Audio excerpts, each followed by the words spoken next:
They don't know, they don't know, they don't know, they don't. Thanks for tuning in to this week's special edition of BNR Weekly. I'm your host, Jorgie Mason, filling in for Nico DeBarge. Today's special guest has produced and written for numerous artists such as Beyonce, Usher, David Guetta. The list goes on, man. The list goes on. Let's be sure to welcome Rico Love. We appreciate you coming out today. Thank you for having me. Yes, yes. So let's get down to business. Let's discuss this EP released on August 27th. Automatic Crowd Pleaser was They Don't Know. Hit single, love it. Where did you get this video concept? Well, I wrote this concept of a young lady dancing in front of a painting of me. And then I got with the BRPR firm, a guy by the name of Gerard Bush and Ivan Nava. They came up with this brilliant concept of having it filmed inside of this art gallery, showing like a moving emotion is what I would like to describe it as.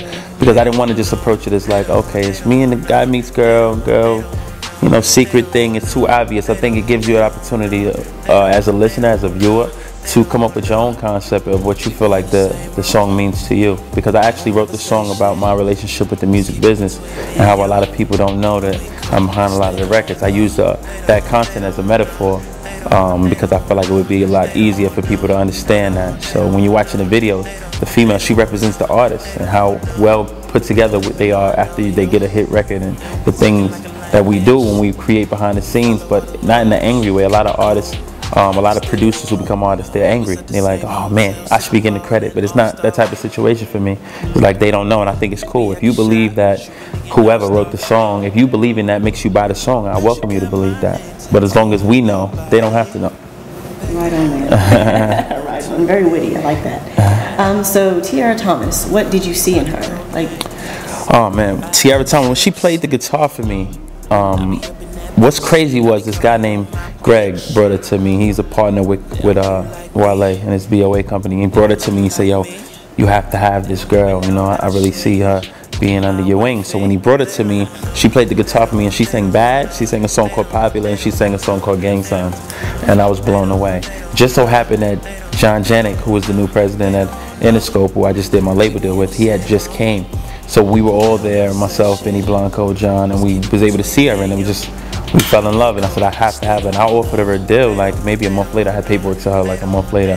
So it's just amazing, man. She's like one of those, as an MC, believe it or not, she's light years ahead of the competition. But as an artist and as a songwriter and as just a being, as a soul, as everything about her is just amazing. And when people get the opportunity to really know her, I feel like they're gonna fall in love. That's why I'm doing the smart thing when I'm putting her on the road. She's on tour right now with K. Michelle. I'm putting her on the road and just making her grow, let her grow as an artist and let people get to know her over time instead of just putting out a single and just say, hey, you know what I mean? You definitely need that someone to push you. So absolutely. While they introduced you to, it wasn't like you knew her and you decided to work with her. It's like a partnership almost. Oh yeah. I didn't meet her through Wale. Wale didn't introduce me to her. No. Wale's manager introduced me to her. Okay. So, you know, he knew it way before me, but you know. Nice.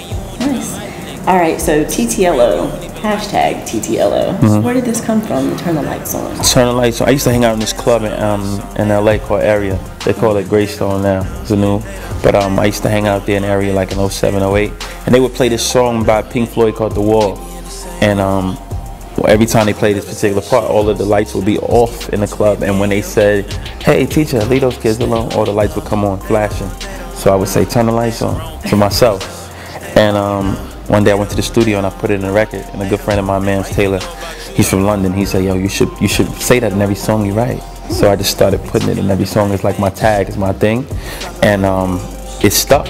It just stuck. It's definitely catching on, I'll tell you that. Yeah. So Rico Love, what can we expect from you in the near future? New music, new videos? What you got coming for us? Yeah, I just shot a video to the song Strip Club, which is on the EP.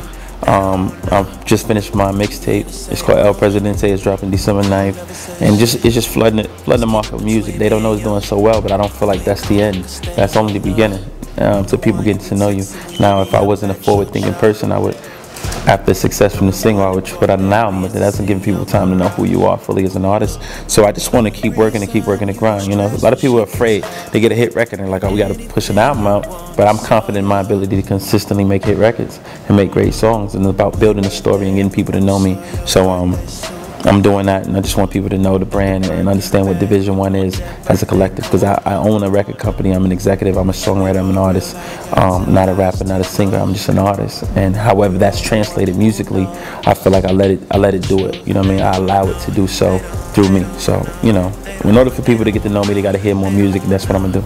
So that's where the tease of the EP came out. Yeah, right on. A little bit at a time. Exactly. I like that. That's very witty, sir. Thank you. Well, where can people find you social media wise? Where can we find you? I'm on Twitter. You can hit me up at I am Rico Love. On Instagram, same thing. I am Rico Love, and my website ricolove.com, division1.com. Check me out. For sure. For sure. Division1.com. Rico Love on Twitter, guys. Be sure to check them out and pick up this Discrete Luxury. It's amazing. It'll blow your mind.